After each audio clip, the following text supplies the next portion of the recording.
If I was going with a bunch of young men and women on a bus and we drove by a beautiful mansion, it's just a gorgeous house on top of a hill, just an absolutely beautiful, stunning house.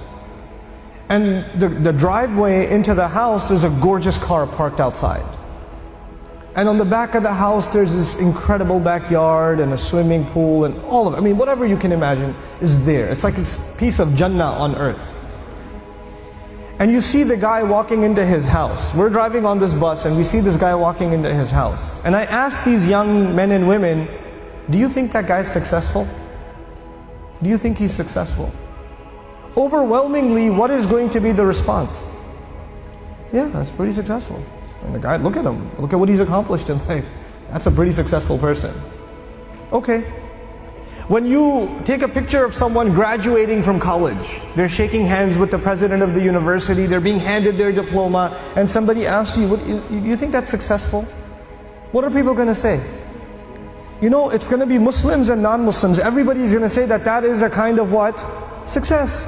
When somebody gets a job, is that a kind of success? Sure. We congratulate people when they get a job. When somebody buys a house, when somebody starts a business, when somebody gets a new car, when somebody gets married, when people accomplish things in life, then we celebrate them because these are different kinds of small and big successes. Isn't that true?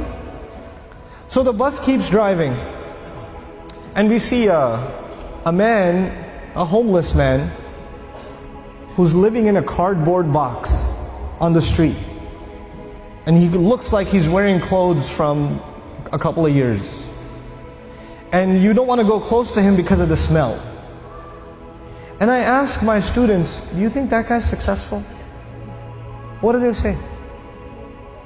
They say he's not successful.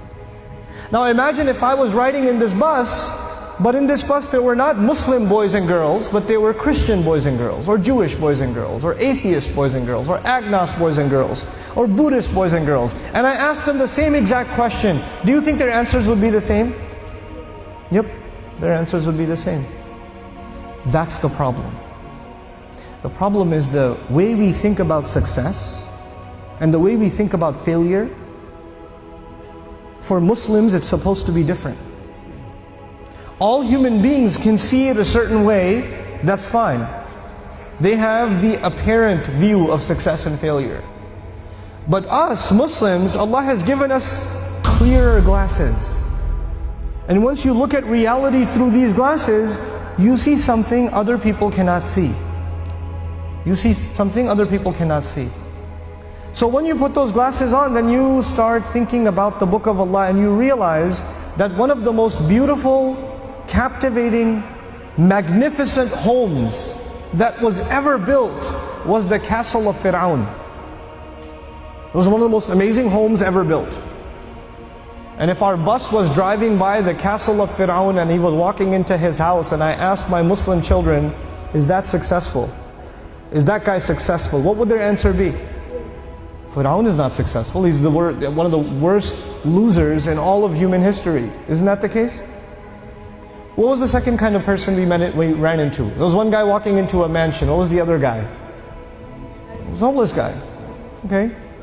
Ibrahim alayhi salam was kicked out of his house. He was told to leave the house. So he's homeless. Well, was he successful? He was. Actually, he's one of the most successful human beings that ever lived. Now the Quran is teaching me that a homeless man is successful and an incredibly wealthy man is what? A failure. You know what the Quran is teaching me? The Quran is teaching me that success has nothing to do with wealth. And failure has nothing to do with poverty. Success and failure are different concepts for us than they are for everybody else.